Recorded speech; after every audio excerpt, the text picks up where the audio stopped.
Thank you, Your Honor. May it please the Court. My name is Chris Dove on behalf of Sanare Energy Partners. This is a bankruptcy appeal from an adversary proceeding which narrowly declared, or tried to narrowly declare, that Sanare had accepted on itself obligations relating to the WD-89 lease, an offshore lease.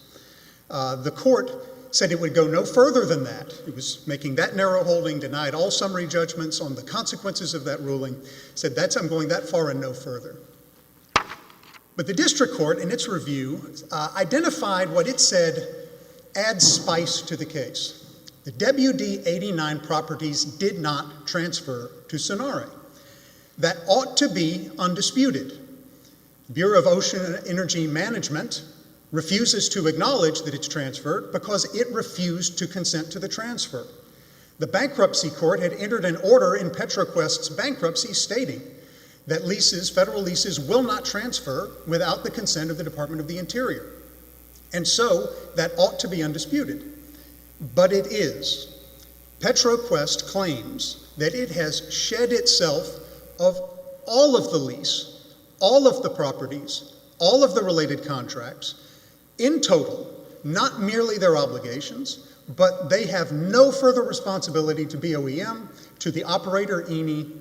That is their position, and I understand why they would have to take that position at some level. They don't want to admit that they failed to convey property that they promised to convey. We don't have a problem with that reading of the contract. The PSA freely acknowledges that we understand that we intend to transfer a list of properties, but there are conditions in which they will not transfer. And so we say that's fine, these did not transfer, and included in that failure to transfer is the obligations related to them. But Petroquest and the bankruptcy and district courts agreed, by looking at one provision of the contract in isolation, said, well, you have accepted the obligations, and we're not even going to touch the question of whether the entire thing transferred. And we believe that that is an error.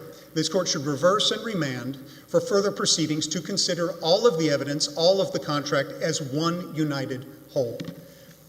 And I'll begin with, again, this question that I think ought to be undisputed. The properties did not transfer. I can't believe that we're still having this dispute. The Bureau of Ocean Energy Management refused to consent. It is that simple. The bankruptcy court said they do not transfer. These leases were part of the bankruptcy estate. The court refused to allow them to transfer, and they did not transfer.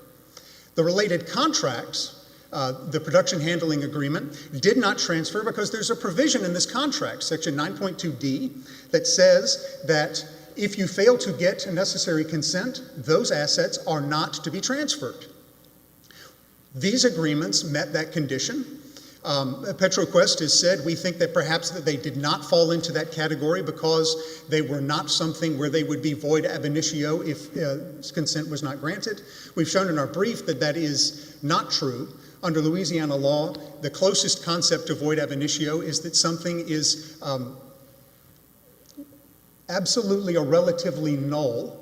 And these are contracts that, at the very least, are relatively null and probably are absolutely null because of the failure of the federal government to consent.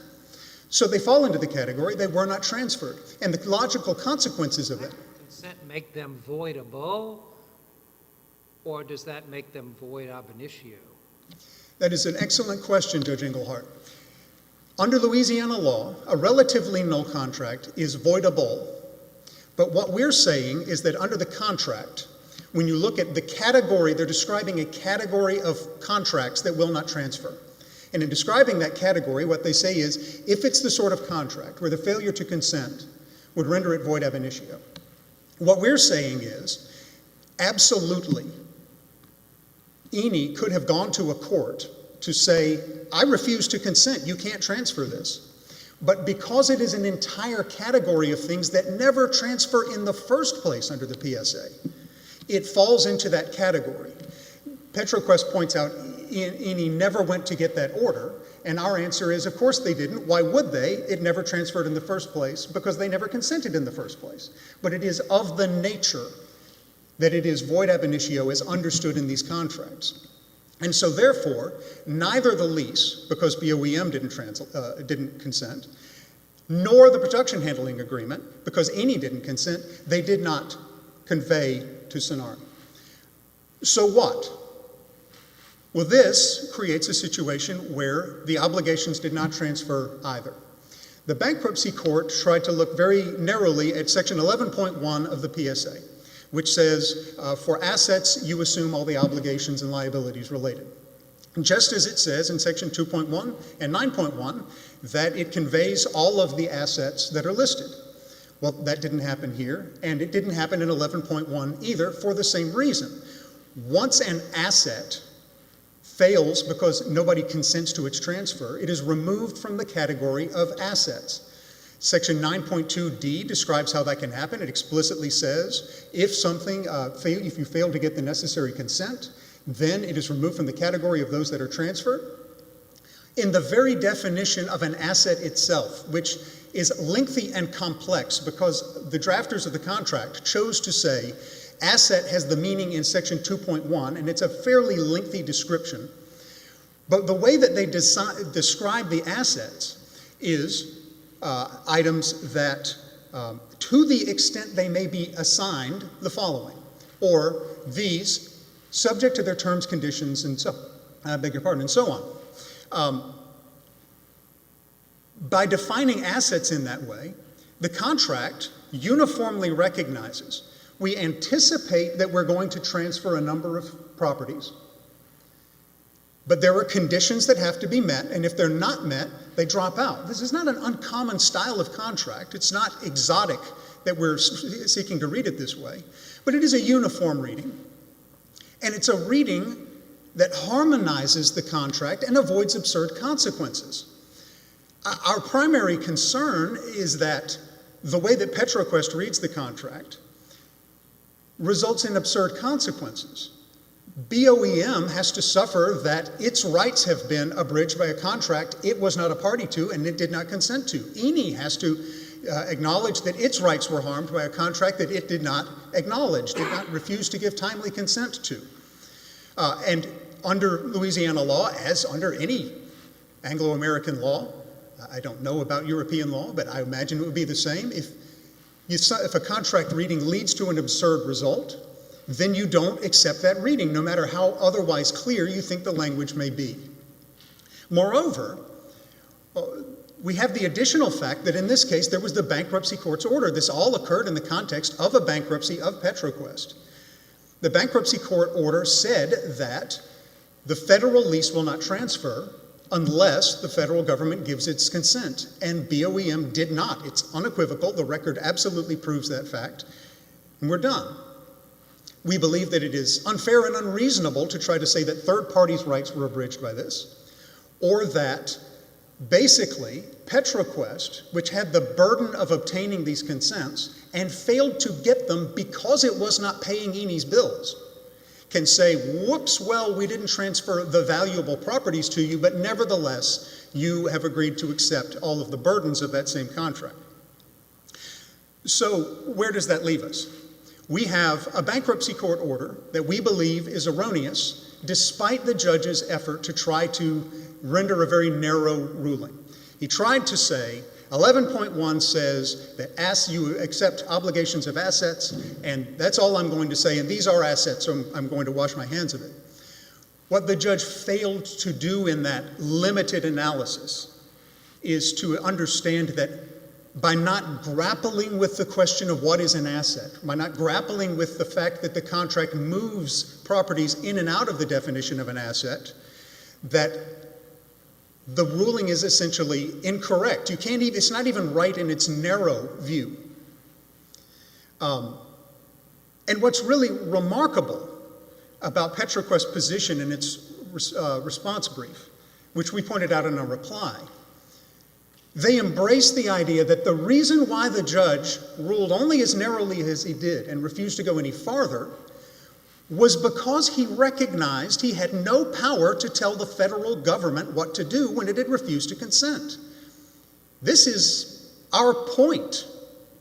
When you have reached the point where you will have to abridge federal power by your reading of a contract, Better to stop and realize you can't do that. That's not a sensible reading of the contract. The district court, then on appeal, we believe, not only maintained the same error by saying, looking at 11.1, I believe that it says that the obligations transferred, and he then went a little farther in two ways that we think is additional error that this court should address in its opinion. The first by saying, and you assumed plugging and abandonment obligations. The bankruptcy court was very careful not to say that. The bankruptcy court had denied summary judgment on plugging and abandonment obligations. He did not go that extra step. We believe he shouldn't have even taken the step that he did, but that is error. And we also believe that it was error for the district court to start resorting to a selective view of the parole evidence in the record. As we've briefed in our brief, you don't get to go to parole evidence if you think that the contract is unambiguous, as these courts claimed that it was. And if you do, you certainly don't get to pick those pieces that you think are helpful to your position and disregard the others. What happened in this case is that Sanare behaved in accordance with its understanding of the contract. In that period of time where Petroquest still had time to obtain the necessary consents, we behaved as though they were going to get the consents.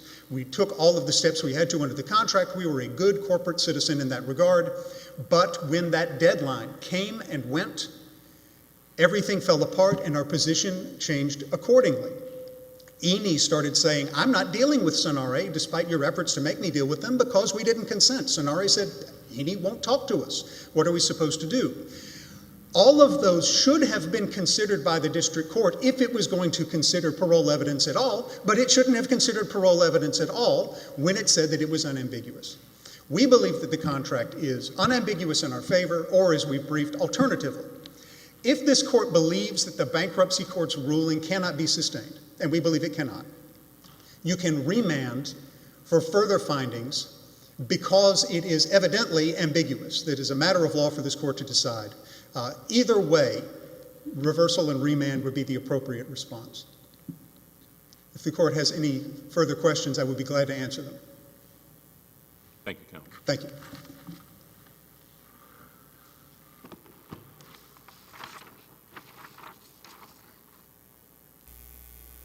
Ms. Hatfield. Yes, Your Honor. May it please the court, I'm Heather Hatfield. I'm here on behalf of Petroquest Energy, LLC. This is a case where Sanare is attempting to retrade the deal that they cut. It unequivocally assumed the plugging and abandonment obligations related to the West Delta 89 properties and now wants to rewrite the terms of the contract. The lower courts properly rejected Sanare's arguments based on the unambiguous language in the purchase and sale agreement for three reasons. First, the lower court's interpretation is the correct reading because it gives meaning to all of the provisions of the agreement and is consistent with the parties' bargain. Second, Sanare cannot escape its bargain for liability or secure a windfall by relying on delayed third-party consents that have no impact on their contractual obligations. And finally, the lower courts correctly identified and considered all issues presented by both parties in entering their findings. First, the lower court's interpretation of the plain language of the purchase and sale agreement is the correct one. The fundamental issue in dispute is whether the West Delta 89 properties were assumed, whether the plugging and abandonment obligations for those properties were assumed by Sanare. And the clear answer is yes, based on two key provisions of the purchase and sale agreement. The first is the assumed obligations section, or section 11.1b, which says that Sanare as buyer assumed and agreed to fulfill, perform, and discharge all obligations and liabilities, including plugging, abandonment, and decommissioning liability with respect to the assets with a capital A. The definition of assets is at section 2.1, and there is no doubt that the West Delta 89 lease, the West Delta wells, and the West Delta D platform are included in that definition. Specifically, section 2.1a indicates that the oil and gas leases more particularly described in Exhibit A, together with any and all other rights, title, and interests of the seller, are included in the definition of asset. Additionally, and at Exhibit A, it identifies the West Delta 89 lease and the D platform as assets. Section 2.1b covers the West Delta wells, and it's also listed on Exhibit B. Contrary to Sanare's argument, there are no limitations to the transfer of the leases themselves under the purchase and sale agreement. Sanare cites to no provisions limiting the transfer, and its attempt to shoehorn BOEM into Section 2.1 fails because the plain language of that section simply does not contain that requirement. Further, the terms and conditions of the agreement allow post-closing consents and permitted encumbrances, which includes BOEM's consent and any other third-party consents. Those post-closing consents and permitted encumbrances would only be included if BOEM's consent is carved out of the definition of assets. Further, Sanare's arguments that the production handling agreement and participation agreement are not applicable contracts under Section 2.1D also fail. First, those two agreements were capable of being assigned, and so they met the permissive may standard in Section 2.1D. The production handling agreement and participation agreement also are separate and distinct from the West Delta 89 lease, the wells, and the platform. And as I'll discuss in more detail in a few minutes, Section 9.2D simply does not apply in this case. Finally, the concept that an asset not transferring means that it drops out of the definition of the word asset has no basis in the contractual language. The definition of asset does not change. In fact, Sanare judicially admitted in its complaint below that the West Delta 89 lease was among the assets with a capital A conveyed to Sanare under the purchase and sale agreement. And to this day, Sanare still represents on its website that it owns and operates the West Delta 89 properties. Additionally, the lower court's interpretation is the only one that gives meaning to all of the provisions of the purchase and sale agreement. Sanare tries to distract from the controlling contractual provisions by arguing that the lower courts interpreted the assumed obligations section in isolation or too narrowly. Those arguments are not grounded in the contractual text. In fact, the assumed obligations section 11.1b is broadly written to delegate responsibilities and liabilities to Sanare irrespective of its ownership or operation of those assets. Sanare assumed the obligations and liabilities with respect to the assets with a capital A, not with respect to assets that were conveyed to the buyer at closing or assets for which consent to assign was received, simply with respect to the assets. And to avoid any confusion, the assumed obligations section expressly identifies everything that was not considered an assumed obligation. And those are defined as the excluded assets with a capital E, capital A, and the retained liabilities. It is undisputed in this case that the West Delta properties do not fall under the definition of excluded assets or retained liabilities. As a result, they are not carved out from the obligations that Sanare assumed. And if the parties had wanted to exclude the West Delta properties or any property that was or wasn't conveyed to Sanare from the assumed obligations in Section 11.1, they would have said so. In fact, they made that distinction in multiple other places in the contract.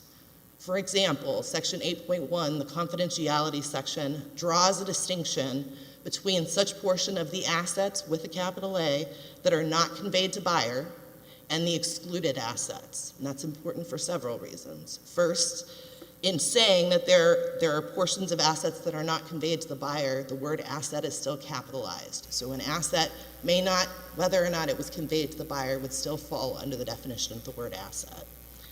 Additionally, the fact that the parties knew how to distinguish between assets that may not have been conveyed and the excluded assets that were excluded from the assumed obligations is clear in that section.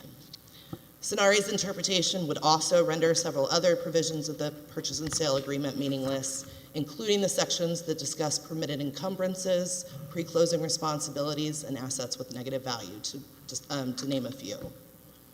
Put simply, Sanare's interpretation violates the cardinal rule of Louisiana law that all provisions in a contract must be given meaning.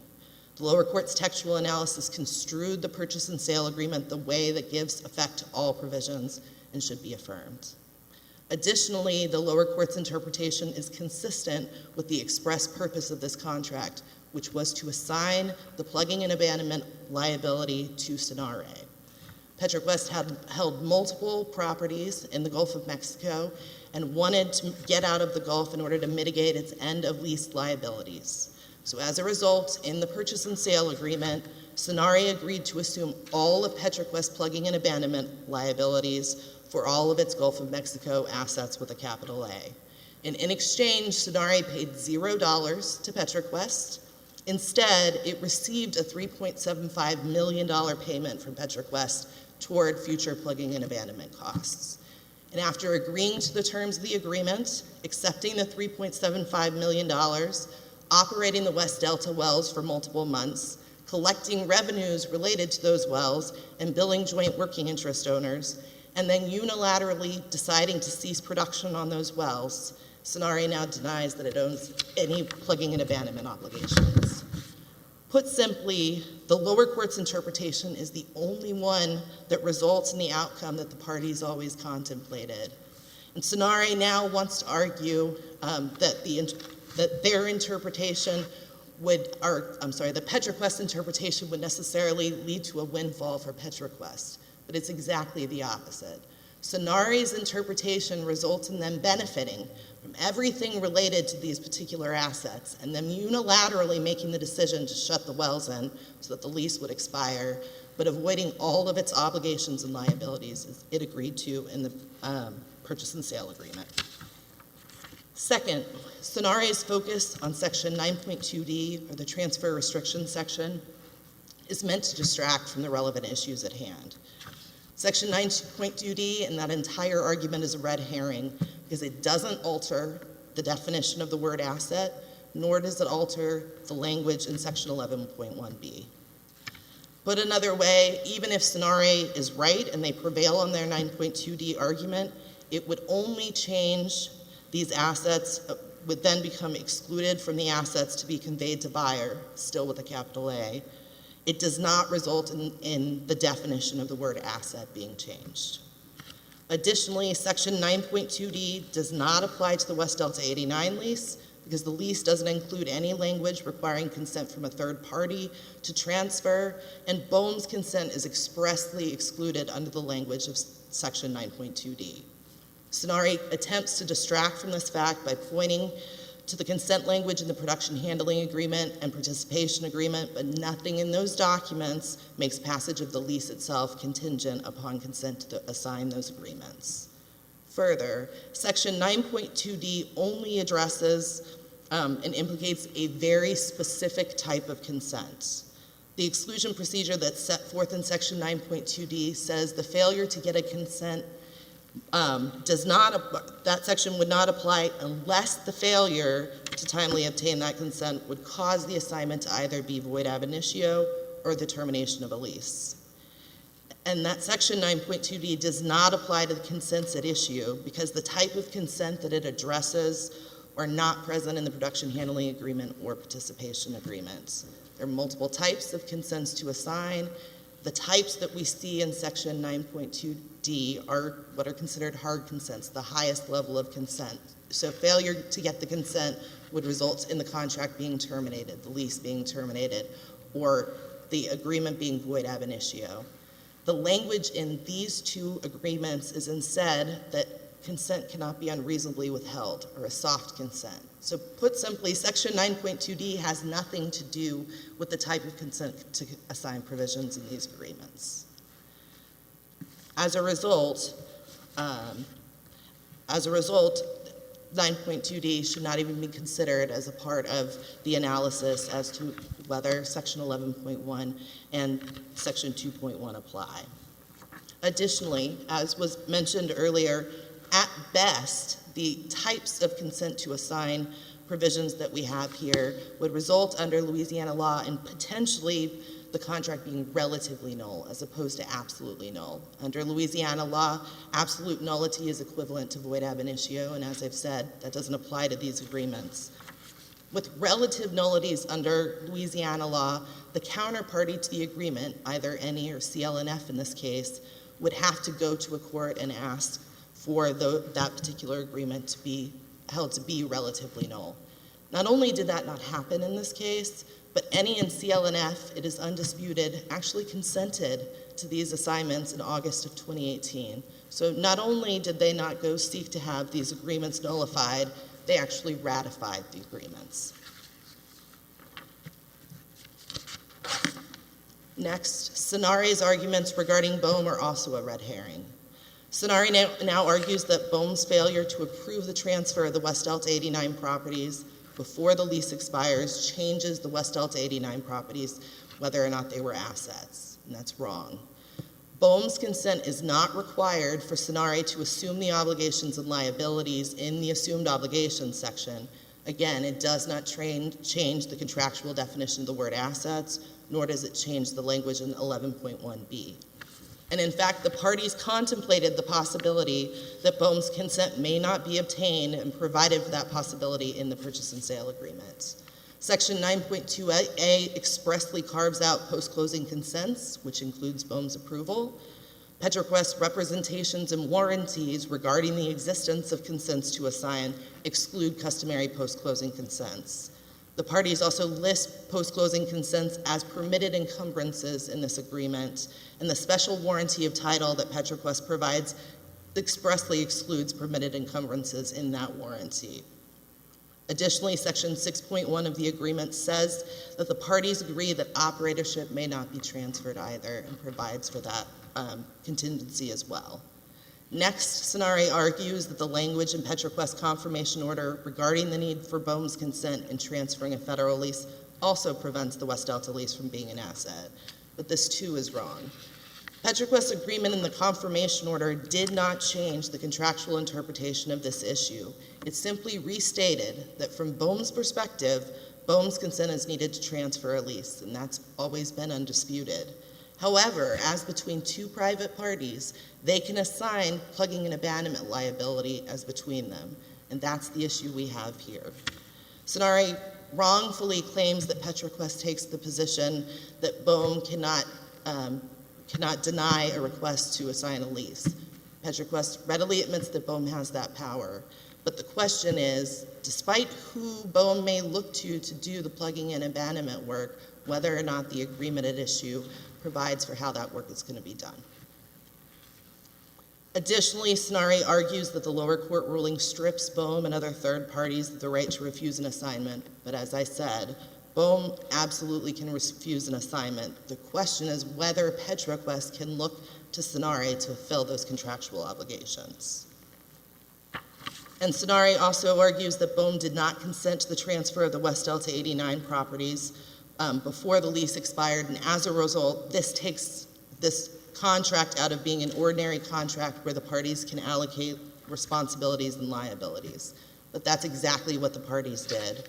The parties allocated responsibility for plugging and abandonment liability regardless of whether the West Delta 89 property is transferred.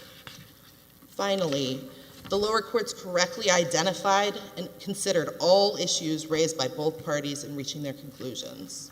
Sanare argues that the bankruptcy court could not have considered Section 9.2d because he doesn't mention it in his order, but this is wrong. The court made clear that he found the terms of the purchase and sale agreement to be unambiguous with regard to the issues that both Petroquest and Sanare put before him in their motions for summary judgment. The court reviewed all of the briefing and heard oral arguments. Most of the discussion in the briefing was about Section 9.2d. Additionally, as I discussed before, Section 9.2d does not alter the terms of Section 11.1 or the definition of assets. So even if Section 9.2d applied, it would not alter Sanare's obligations and liabilities, as the court found. Additionally, Sanare argues that the bankruptcy court's order is inconsistent with his denial of the relief sought by Petroquest. This too is incorrect. Petroquest sought broader relief than what the bankruptcy court ordered, and specifically Petroquest sought a declaration in the court order that Sanare was presently responsible for fulfilling, discharging, and paying all of the obligations and liabilities with respect to the West Delta properties.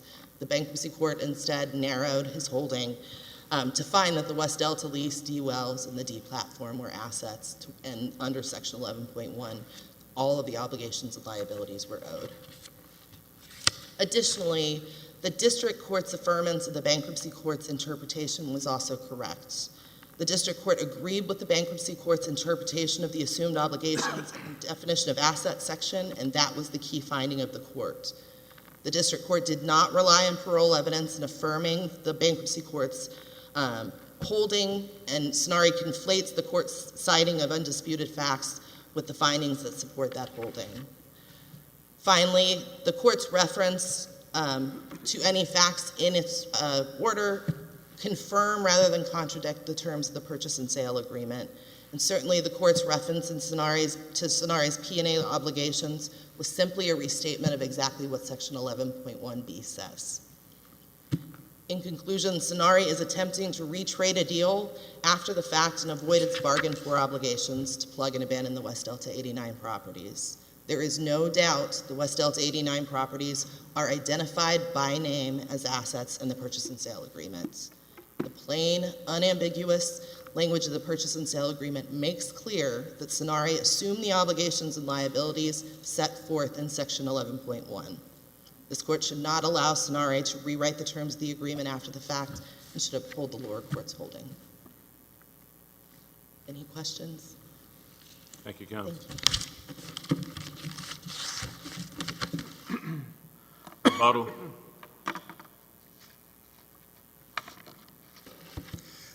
Thank you, Your Honor. Sanare wants the deal that it made.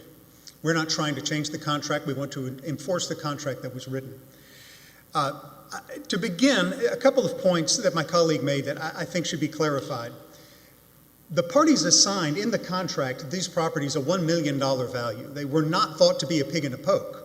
These were thought to be valuable, useful things. The overall deal contemplated that other properties had a negative value, and that was the deal that they made, and that's fine. These properties were valuable. They were worth $1 million.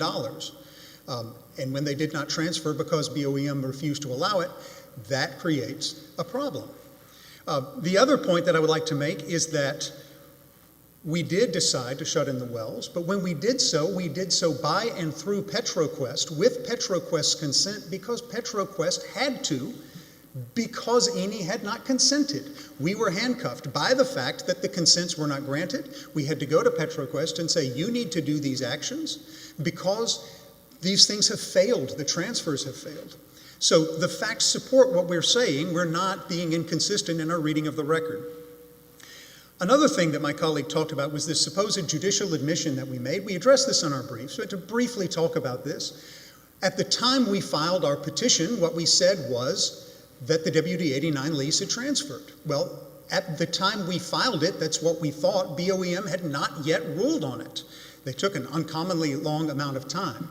By the time that they did refuse the transfer, we changed our position accordingly. You can see at the record 1062 to 1063 in our own summary judgment motion, we come out and say we're going to prove to you that BOM did not consent and that this is a problem for their claim that we owe obligations under this contract. We raised to this point. It was put into play and it was all decided. This wasn't an admission that took the obligation to prove these facts out of the hands of the parties. But mostly I'd like to come back to this idea that the definition of asset is clear and final and supports their point of view. The problem is that they simply ignore several sections of 2.1 when they say that. They want to treat asset as something that remains true and steady for all time, but it cannot be because it has words of condition in it. This may be an odd contract to wrap your head around for that reason. It was for me when I first looked at it. The fact that a definition would have conditions in it, but it does. Contracts are only assets to the extent they may be assigned. And in this case, they tried to assign them, they couldn't, and so they ceased to be assets at some point in time when that consent was refused to be given. They can only be transferred subject to the terms and conditions of the lease. If the party refuses to give its consent to the transfer of the lease, it has failed its terms and conditions. Once again, the condition has failed. Something that was once an asset in the contemplation of the parties has ceased to be so. It's a mechanism that makes sense, it has practical effect, and that's all we're trying to do in this case. And as a final point, Petroquest likes to say that two private parties have the power to allocate these sort of damages among themselves. Well, there's two responses to that. First of all, this contract is not written like a contract that would do that. This contract assumes that entire assets are transferred or are not transferred. If you were going to allocate just responsibilities without also transferring the associated benefits, you would have written this very differently. Their argument completely disregards the bankruptcy court's ruling, which enters an order binding on Petroquest and Sanare as a creditor, saying that if BOEM doesn't consent, the lease doesn't transfer. It doesn't say that, but you may transfer obligations, or, but I'm only talking about the benefits. The lease doesn't transfer. That is a problem they cannot manage to deal with. And in sum, the bankruptcy court thought it was doing the right thing. It tried to answer one little question to hope the parties would move this along. And I appreciate that. But in trying to look narrowly at one part of the contract, trying to issue one little ruling and saying, but whoa, I'm not going any further. I'm not saying any more. I certainly am not touching the question of what's going to happen when you claim that you transferred liabilities and BOEM is going to come in and say, I don't care that you think you did. I know who was liable. That was nevertheless error. It should be reversed and remanded for further proceedings. Thank you. Thank you, Counsel. The court will take this matter under advisement. That concludes the matters that are scheduled for oral argument today. We are adjourned until 9 o'clock tomorrow morning.